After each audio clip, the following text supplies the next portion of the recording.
Let's make paneer pakorey in air fryer. This is a very high protein snack as it is made with chickpea flour or gram flour, which is besan, and air fryer makes them very healthy as they're not deep fried in oil. Now I've chopped the paneer here and I've taken onion, spinach and pepper or capsicum, whatever you call it. Then I've added the gram flour or besan in it. I've added some cornstarch as well to make them crispy, and I've added all the spices that are listed on the screen.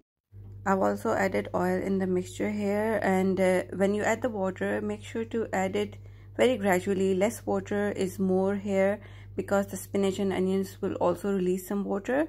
The mixture needs to be sticky. I've always been asked how I wrap my baking paper in my air fryer around the rack, so this is how I do it, and it becomes very neatly wrapped around the rack and it doesn't come off.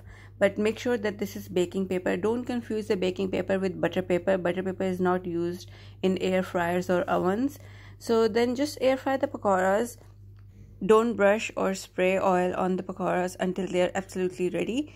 Oil spray them just at the end, right at the end, so it gives them the look of the deep fried pakoras. And that's it. Enjoy with your favorite chutney.